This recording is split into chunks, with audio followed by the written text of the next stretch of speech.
Hi guys, welcome back to my channel. It's Angela. Um, I spent so many interruptions. This is my third try at this video. I'm doing a video outside.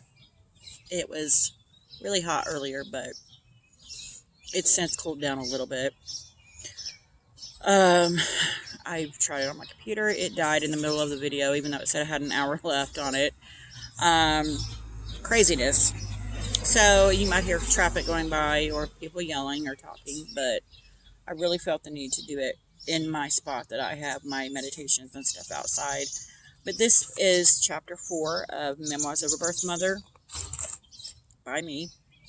If you're new, if this is your first time on here, the first 3 chapters are on my channel, and I will leave links below to where you can purchase this book on Barnes & Noble and Amazon. And I can't get enough to drink, so let's try to get this let's dive in and try to get this read this time. So everything changed the moment I said those 2 little words. The 2 words that changed my life forever. Those 2 little words that should be the most joyous words any would-be mother can say to her significant other. Yet the look that crossed his face when I said, "I'm pregnant," was undeniably wrong. He never said a word, though, and instead of me taking this as a bad sign, I took his silence as the sign, a good one. Unfortunately, it wasn't. Before this moment, we did everything together. I was a girl in love, so desperate for love and affection, I built up everything up to that moment in my head as some sort of fairy tale. I had a friend read this book as a kind of editor, and he said he wanted to hear more about our time together before I got pregnant. Now I can lie and say it was magical, that we had some really great times, but the truth is there were none. I was so willing to please him that I even lowered my standards of self-worth, of who and what I am, to keep him, which in the end, I came to the ugly realization that he wasn't worth holding on to so tightly. It seemed the more I held on, the more pieces of me seemed to just disappear, until there was nothing left but an empty shell. That's not quite right either. As I was only 18 when we met, I didn't know who I was going into this relationship. It wasn't until many years later I found my true self, but it all began with my daughter. My relationship with this man turned me into someone I today still don't recognize. I was so enamored with someone willing to give me any kind of affection, I overlooked the obvious. I mean, aside from the fact that the entire year we were together, he not once held a job. Yet somehow, he always had money to get high with.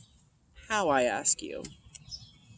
I remember all the things I did, the levels of crap I was willing to take. Let me tell you, there is nothing like the rush of not knowing where your next meal is coming from. I remember being too broke to buy cigarettes, so we both took turns stealing packs from the barrel outside the local smoke shop. They were just there on the sidewalk and no cameras. I imagine that we could not have been the first or the last to steal from there. However, what gets to me even now is I never even felt bad or guilty about it, which speaks to how infected I was with the disease I then called love. I was willing to kill for this man. I was willing to die for him. How insane does someone have to be for that kind of love? He did not warrant that kind of devotion. It was spring when we met, or the end of it, and yes, he did take me places in the beginning days of our relationship.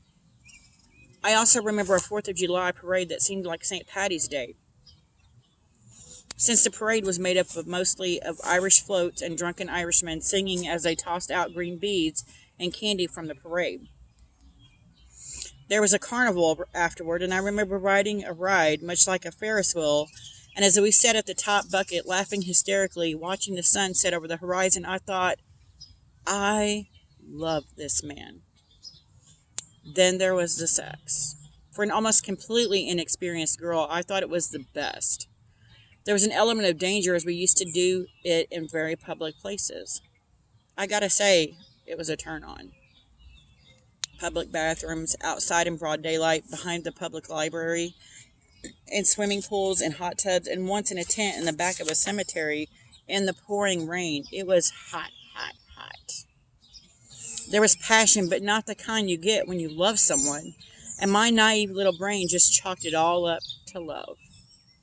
It never dawned on me that if I wasn't so willing, the passion would have faded quickly, I'm sure. Yet all these great times we had, I now know, meant something entirely different to him. I look back at all these memories and I can't help but shake my head at just how utterly stupid I was. Shortly after introducing me to all his friends, he became paranoid that they all wanted to sleep with me. He would even accuse me of encouraging such behaviors by flirting with them. He would even complain about he suddenly even complained about the clothes I wore.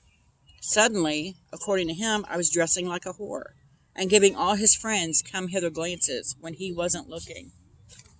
He became so possessive that he even got into a fist fight with his best friend in the middle of town over me. Really? At the time, I just thought, oh, my hero. Later, much later, I finally saw it for the abuse that it was. But once again, I realized too late. I was in too deep. I lost job after job after job due to his jealousy. He would just show up one night when I was working and accuse the manager, which was always a guy, of trying to hit that. There was even one incident when my manager threatened to call the cops if he didn't leave. He was making such a scene. So no jobs led to getting kicked out of the place we were at, and for a couple of days, we borrowed a friend of his tent and placed it in the back of the cemetery where no one would find it, just to be able to get a good night's sleep. We wound up in a shelter that took men and women, and that was the reason for the sex in odd places. There was no canoodling at the shelter. One day he just decided he was going to move home, and I, of course, followed him. He dragged me out in the middle of the night to walk at least 20 miles to the next town to where his mother lived. If that wasn't enough, everyone told me to run. His friends, his family, his own mother told me her son was bad news and to run for my life. Yet for some reason, after all of that, all I saw was a misunderstood man in need of a good woman. The old standby thoughts for someone in an abusive relationship spring to mind. I can change him, or he just needs more love. I tiptoed around him for our entire relationship, pouring all of myself into it.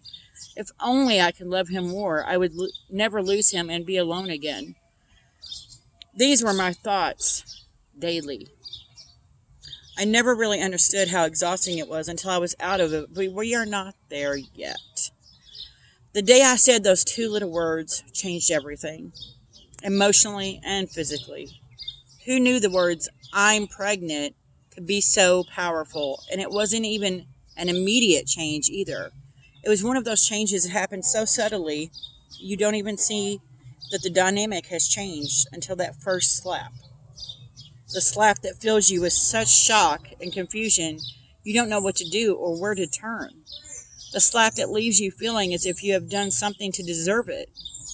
The slap that, unless you say or do something about it, gives him carte blanche to do it again and again and again, until you are one day left with nothing more than a seething hatred of him and yourself.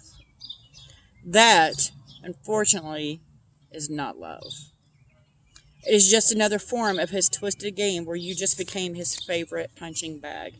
All the "I'm sorries, I'll never do that again" will make up for the simple fact that he would and did. The entirety of our relationship was all about me just trying to keep up with his mood swings and stay under his radar when he was mad. Sound familiar? Which was hard to do when, as my stomach grew, it was a daily reminder that I was with child. His child. When I found out I was having a girl, it was the single happiest day of my life, and yet it quickly became one of my darkest. He had isolated me from any family and friends early on, so all I had was him to depend on, him to talk to, him to lean on. I couldn't very well talk to him about our daughter because most of the time he denied that I was even pregnant, and even then he refused to believe that he was the father, knowing full well he was. He told me once, right around the time I found out I was having a girl, that he was going to beat the baby out of me. This was the first time I really realized this was not the man I was in love with.